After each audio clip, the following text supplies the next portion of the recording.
Здравствуйте, это новый выпуск Степа. Сегодня у нас в гостях Копырина Елена Петровна. Меня зовут Аргунова Камней. Меня зовут Мгм. Макарова Евгения. Сегодня, Евгения. сегодня мы бы хотели спросить у вас несколько вопросов. В каком году и какую школу вы окончили? Я закончила Тандинскую среднюю школу, это в Усть-Алданском Улусе, в 2000 году. Какое самое яркое впечатление из школьной жизни? Из школьной жизни, наверное, мои подруги, с которыми я дружу до сих пор. Их зовут Маша, Аня и Октя. Мы с ними дружим до сих пор. Это мои лучшие подруги. Мы вместе Считаете, играли, делились.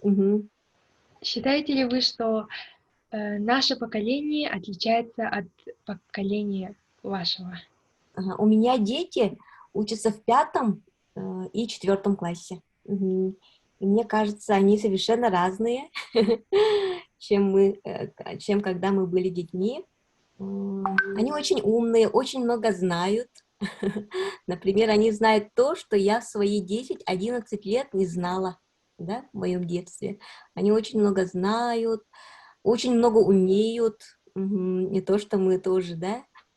А, И они большей частью, наверное, домоседы. Им нравится такой вот сейчас, да, ситуация с карантином. Они больше любят проводить время дома. У вас также, да? Да. Мгм. Также? Ага. Они больше любят проводить время дома. У них все равно есть телефоны, конечно же, да, много общаются с друзьями по телефону, играют. И что еще можно сказать? Совершенно разные, да, разные Вы поколения. можете, вы можете рассказать немного о вашем блоге, о чем вы его ведете? Мгм. Мой блог в Инстаграме, я его веду на якутском языке. Я пишу посты, провожу прямые эфиры о женском саморазвитии, о том, как мама может развиваться, да, сама тоже учиться, потому что человек учится всю жизнь, да, век живи, век учись. Я люблю это повторять и люблю повторять, что когда развивается мама, развивается вся ее семья. Муж, да, папа развивается, дети тоже подтягиваются, видя, как мама тоже постоянно учится, постоянно читает книжки, они тоже, берут такой хороший пример. Я так думаю. И я много пишу о планировании. Я очень люблю планировать, вести вот ежедневники, планеры. Сама тоже их выпускаю, да, на якутском языке. Вот примерно так. Э, с какими трудностями вы столкнулись на пути к 5000 подписчиков? К этим 5000 подписчиков я шла, наверное, года 2, наверное. Осознанно этот последний год.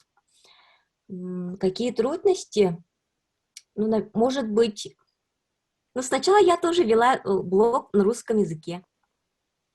Вела его на русском языке, потом решила писать все-таки на своем родном языке, потому что я его очень люблю писать, читать на якутском языке. И, может быть, аудитория, да, якутская наша, она не такая большая, как русскоязычная. Может быть, да?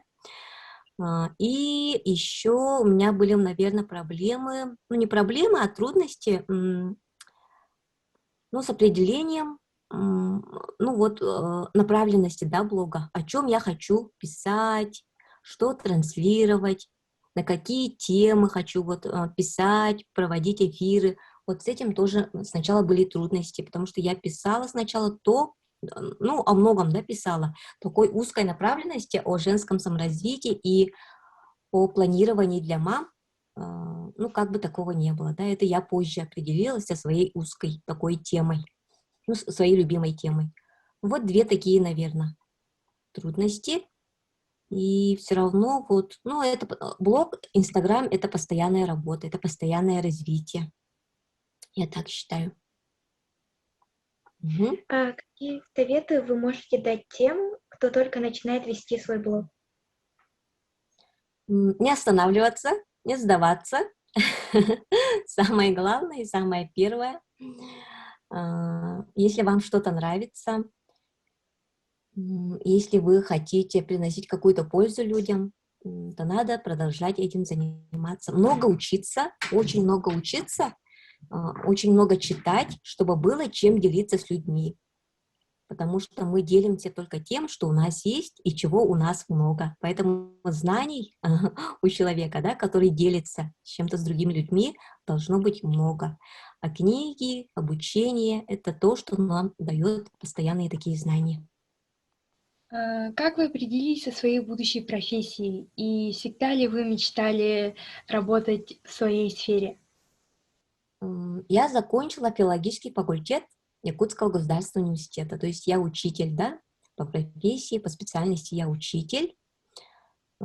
И, ну, в школе у нас такой вот профориентационной работы не было, да. Я думала между быть учителем или быть врачом. Вот у меня было две такие, да, сферы, между которыми я выбирала. Ага. И вот к 11 классу, к окончанию школы, я определилась, что буду учиться вот на учителя. И совсем не жалею, потому что я закончила и школу с медалью, и университет с красным дипломом, потом поступила на аспирантуру, тоже досрочно закончила, и сейчас работаю научным сотрудником по своей специальности, да, получается, изучаю язык. Сначала изучала русский язык, а сейчас изучаю свой родной якутский язык. Вот, мне очень нравится. И блог я веду тоже исключительно из любви к своему родному языку, на родном языке. Вот. А какие у вас планы на 2021 год? Как вы собираетесь дальше развивать свой блог? Учиться, учиться и еще раз учиться. Вот я постоянно учусь каждый день, много читаю, покупаю разное обучение, да, онлайн-курсы, учусь вот в условиях карантина из дома онлайн. И вот план у меня тоже в дальнейшем, чтобы развивать свой блог, свое любимое дело. Для этого мне надо много учиться. Вот поэтому в этом году буду учиться еще больше, еще усиленнее, чтобы больше знаний передавать через свой блог, через свои эти онлайн-курсы, марафоны, через свой закрытый клуб. Вот. Буду учиться и работать. У меня свой план саморазвития, которому я следую. Мы хотим сказать вам огромное спасибо за то, что вы приняли участие в нашем сегодняшнем интервью. Хотим, Мгм. чтобы ваш блог еще развивался, и хотим пожелать только всего самого наилучшего. Пусть все планы сбудутся, и до новых встреч. Спасибо. Спасибо, девочки.